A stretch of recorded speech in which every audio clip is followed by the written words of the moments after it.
Hello বন্ধুরা, আমি মিতা। আমার চ্যানেলে আপনাদের সবাইকে স্বাগত জানাই।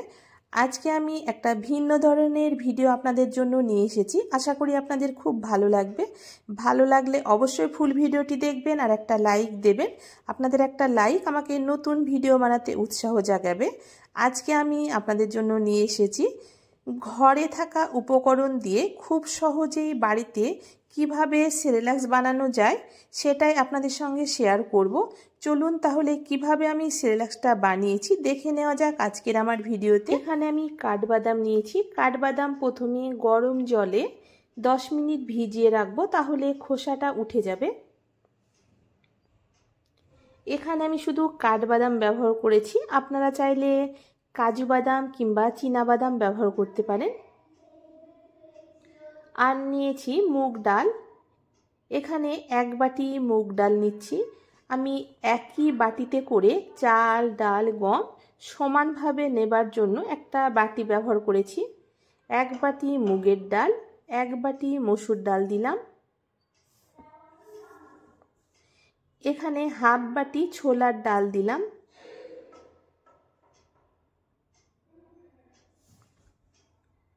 এক বাটি গোবিন্দভোগ চাল নিয়েছি। এখানে গোবিন্দভোগ চালটা নেবেন, তাহলে সেরেল্যাক্সের সেন্টটা খুব সুন্দর আসবে। এরপর 1 বাটি গম দিলাম।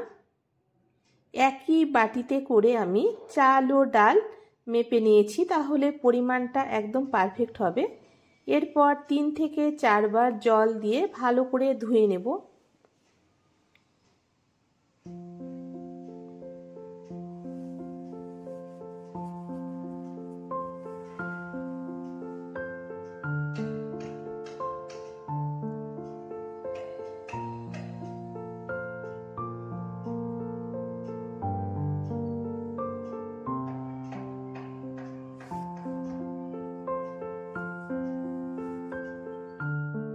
এরপর একটা স্ট্রেনারে করে জলটা ঝরিয়ে নেব। এদিকে 10 মিনিট হয়ে গেছে। বাদাম থেকে খোসাটা ছাড়িয়ে নেব। দেখুন, গরম জল দিয়ে ভেজানোর জন্য বাদাম থেকে খুব সুন্দরভাবে খোসাটা উঠে আসছে।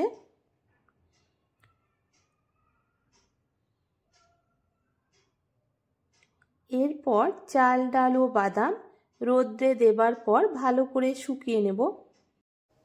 দেখুন, ভালো করে শুকিয়ে নিয়েছি। এরপর চাল ও ডাল ভাজবার জন্য প্রথমে কড়াইটাকে ভালো করে গরম করে নিয়েছি। এরপর গ্যাসের ফ্লেমটা মিডিয়ামে করে মিনিট 5-6 সময় নিয়ে ভেজে নেব। এই সময় গ্যাসের ফ্লেমটা আমি মিডিয়ামে রেখেছি।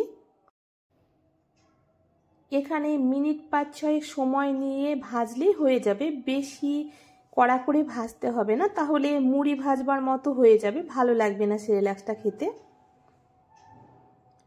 দেখুন, কালারটা দেখে বুঝতে পারছেন হালকা চেঞ্জ হয়ে গেছে। এখানে আমার চাল, ডাল ও গম ভাজা হয়ে গেছে। এরপর নামিয়ে নেব। একই রকম ভাবে বাকি চাল ডালগুলো ভেজে নেব। দেখুন, আপনাদের কাছ থেকে দেখাচ্ছি, ঠিক এই রকম ভাবে হালকা করে ভেজে নিতে হবে। এর চাইতে বেশি লাল করে ভাজবেন না, তাহলে সেরেল্যাক্সটা খেতে ভালো লাগবে না। এরপর পুরোপুরি ঠান্ডা করে নেব। এখানে পুরোপুরি ঠান্ডা করবার পর মিক্সার গ্রাইন্ডারে গুঁড়ো করবেন। আর যদি গরম অবস্থায় গুঁড়ো করেন তাহলে মিক্সার গ্রাইন্ডারটা আরও গরম হয়ে গিয়ে বেশি ভাজা হয়ে যাবে। এরপর মিক্সার গ্রাইন্ডারে গুঁড়ো করে নেব।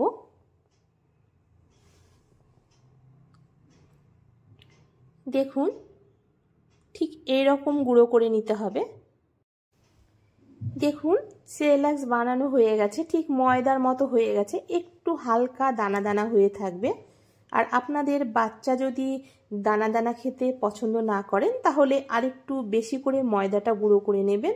একই রকমভাবে সব সেরেল্যাক্সগুলো গুঁড়ো করে নেব। দেখুন, এখানে আমার সব সেরেল্যাক্স বানানো হয়ে গেছে।